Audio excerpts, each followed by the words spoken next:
After 2 years together, my ex said, "Let's just be friends." I replied, "Perfect," and treated her exactly like my other friends. She lost it when I started dating her best friend and discovered what actual friendship boundaries really meant. Let me start from the beginning.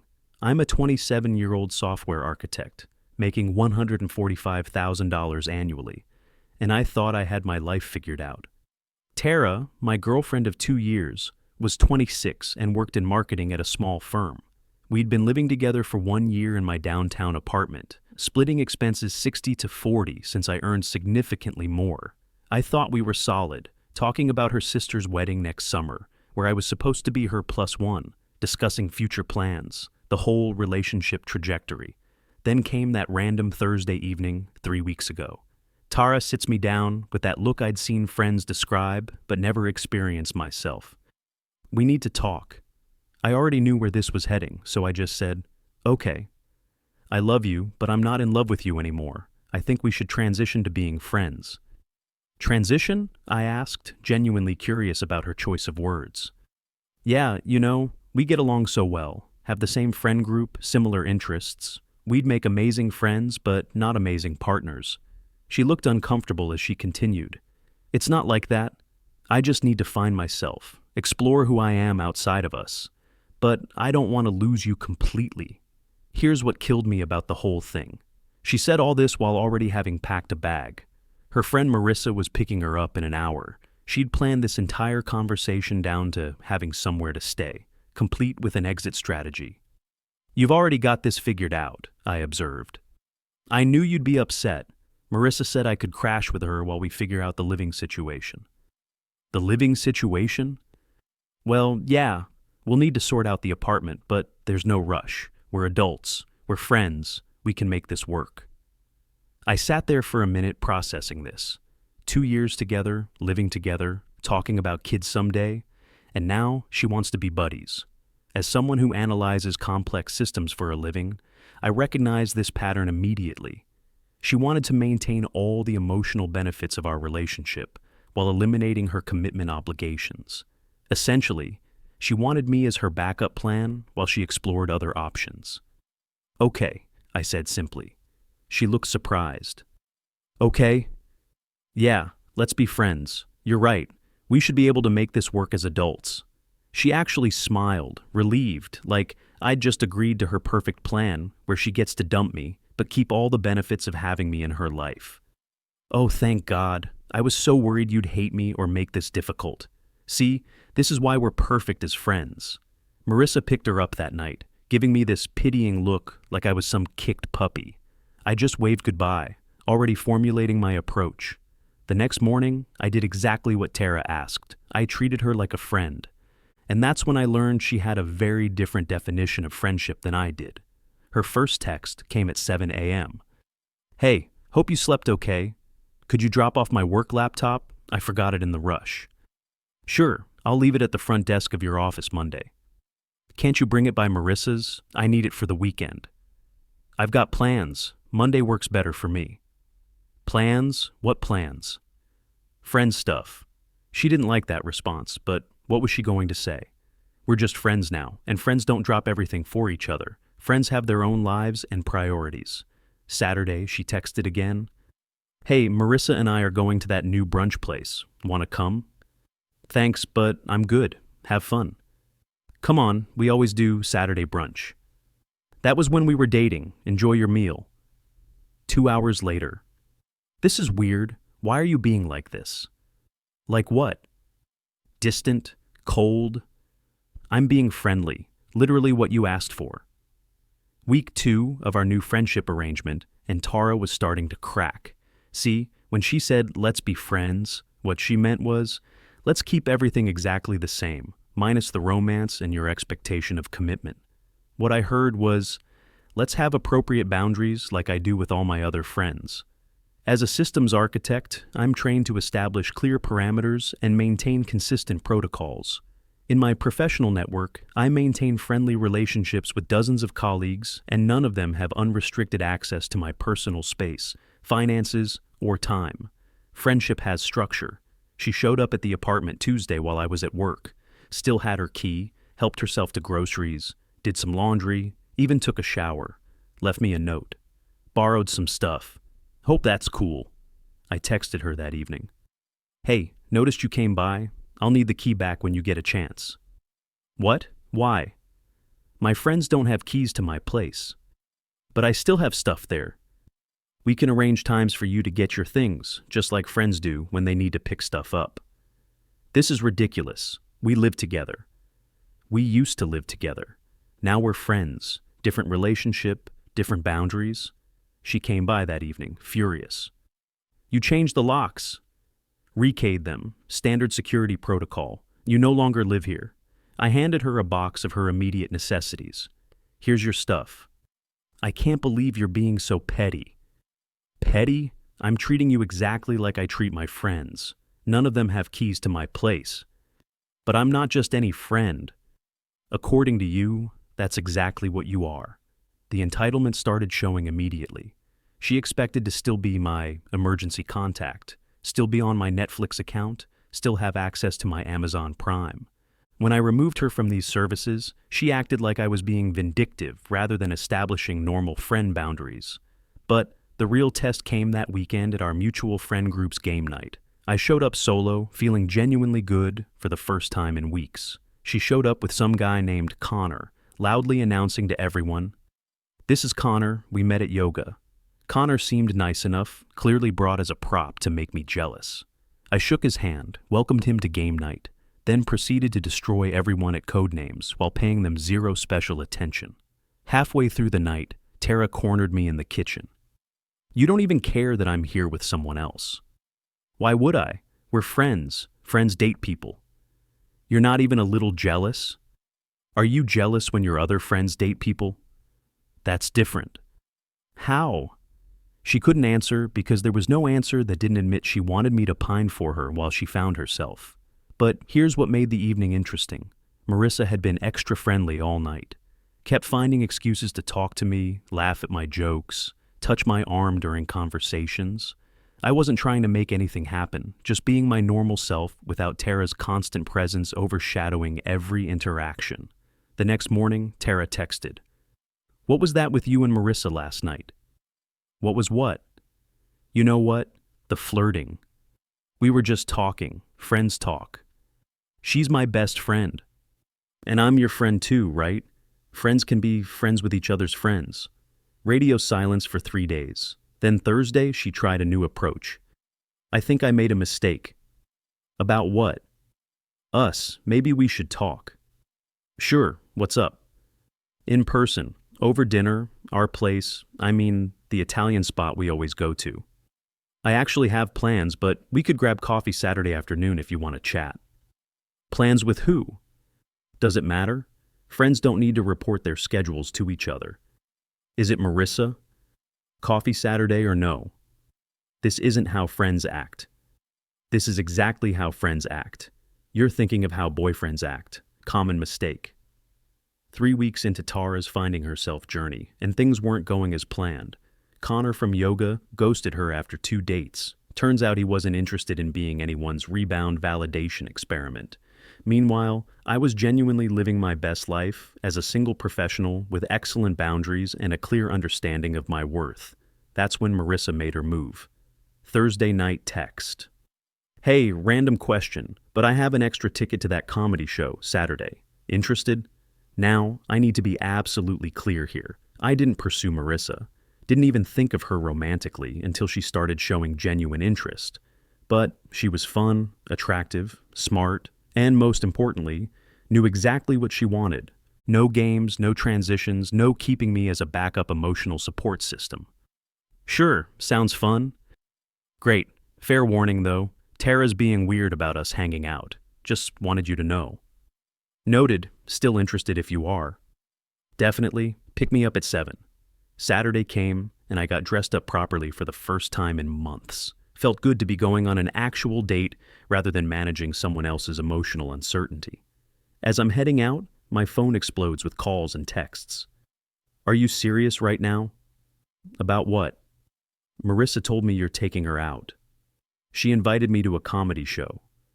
"You can't date my best friend." "Why not?" We're both single adults.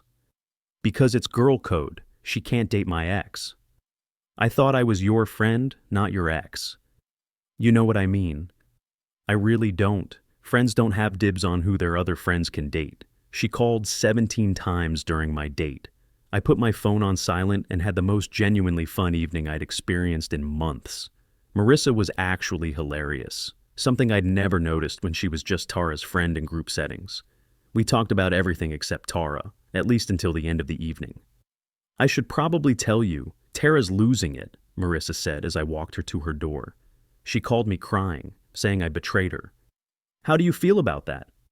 Honestly, she's been a pretty terrible friend lately. Everything's about her journey and her growth and her self-discovery. She literally told me last week that keeping you as a friend was her safety net in case she didn't find someone better. Word for word. She said that? That's actually what made me realize you deserved better, and that maybe I wanted to shoot my shot. We kissed goodnight. Nothing dramatic, just a sweet first date kiss between two adults who liked each other. I posted nothing online, told no one except my sister during our Sunday call. But somehow Tara knew. Sunday morning, 6 a.m., she's pounding on my door. Open up, I know you're in there. It's 6 a.m., Tara. I don't care, we need to talk, now. About what? You kissed her, my best friend. I opened the door. She looked rough, hair unwashed, eyes red, wearing the same clothes from Friday's social media posts. You're doing this to hurt me. I'm living my life. You're the one who decided we shouldn't be together. I said friends, not that you could date my friends. She's single, I'm single, we like each other. That's how dating works between consenting adults.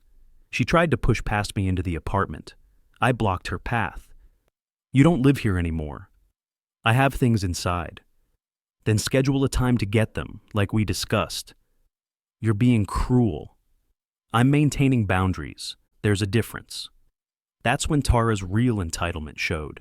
She started a campaign among our mutual friends, spinning stories about how I was revenge dating her best friend, how I was manipulating the situation to hurt her. Some friends bought it initially, most didn't once they heard the full context. Our buddy Jake called me. Bro, Tara's saying you're only dating Marissa to get back at her. Did she mention she dumped me to find herself but wanted to keep me around as a friend? She left that part out. Funny how that works. But Tara escalated further. She tried to sabotage my work, calling my office claiming to be my emergency contact, saying I was having a mental health crisis and needed time off. My boss called me in, concerned. Your ex-girlfriend called, said you're struggling with some personal issues. That's correct. She's my ex-girlfriend and I'm fine. She's having a hard time with the breakup and apparently thought involving my employer would somehow help her cause. She seemed very convinced you needed professional help. I'll handle it. Sorry she bothered you with personal drama. I documented everything with HR and started building a paper trail just in case she escalated further.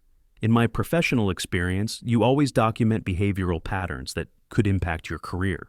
1 month after the let's be friends conversation, Tara's carefully constructed plan had completely backfired. Marissa and I were officially dating.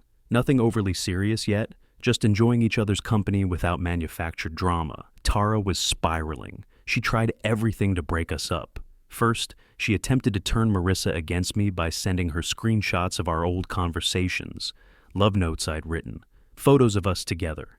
Anything to make Marissa jealous of our past relationship. Marissa showed me everything. She's trying to make me jealous of your history together. Is it working? No, it's actually showing me how patient and kind you were with her nonsense.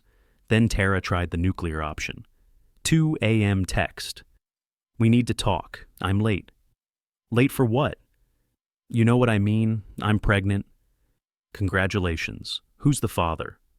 Are you serious? You. Interesting, considering we haven't had sex in over 2 months.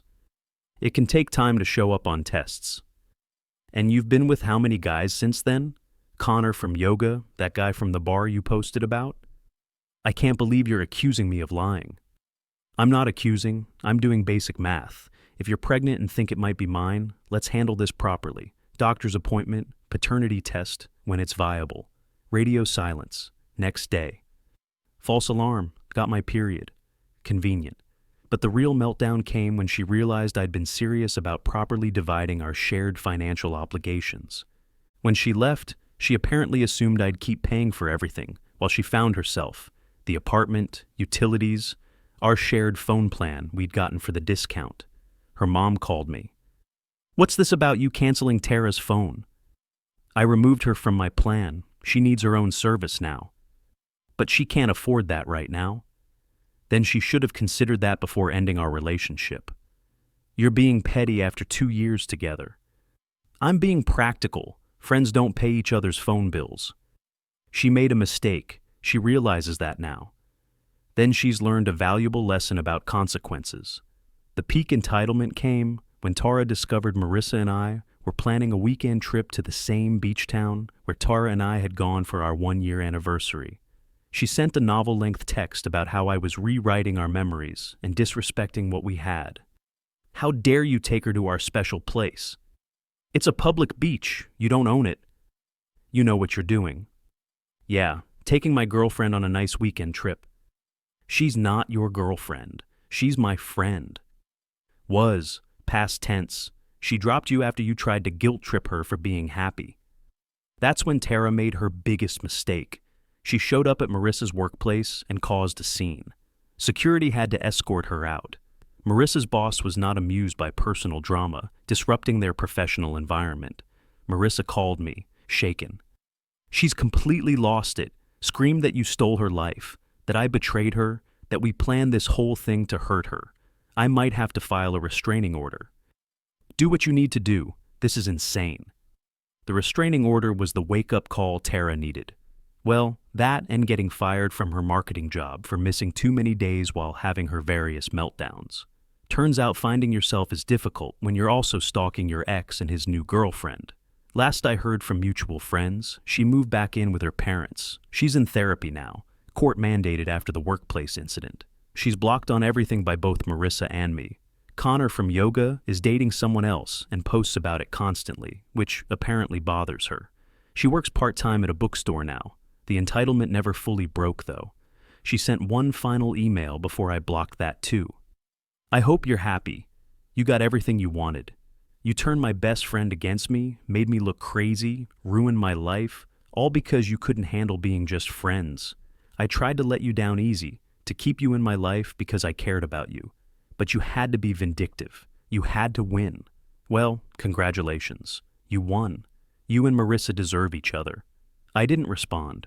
In her mind, she's still the victim of some elaborate revenge plot instead of someone facing natural consequences for her choices. The truth is, I never planned any of this. When she said, "Let's be friends," I took her at her word and treated her exactly like I treat my friends, with boundaries, respect, and appropriate distance. The fact that she couldn't handle actual friendship says everything about what she really wanted. She wanted me to pine, to beg, to wait around while she played the field. She wanted the emotional security of knowing I was there, while she looked for something better. When I didn't play that role, when I actually moved on with my life like a healthy adult, her whole plan collapsed. Marissa and I are still together 8 months later. It's been refreshingly drama-free, honest, and mature. We joke sometimes about the insane circumstances that brought us together, but mostly we just enjoy each other's company. Turns out dating someone who knows what they want and communicates directly is incredible. My advice: when someone says they want to be just friends after a serious relationship, believe them. Then actually treat them like a friend. Nothing more, nothing less. Set appropriate boundaries, maintain your self-respect, and live your life. Because real friends want you to be happy. They don't expect you to sit in limbo while they figure things out. They don't feel entitled to relationship benefits with a friendship label. Tara wanted all the advantages of our relationship without any commitment. She wanted me as her backup plan, her safety net, her emotional support while she explored other options. When I refused to play that role and treated her like an actual friend, reality hit hard. Her downfall was entirely self-inflicted. I just refused to enable her delusions about what friendship actually means.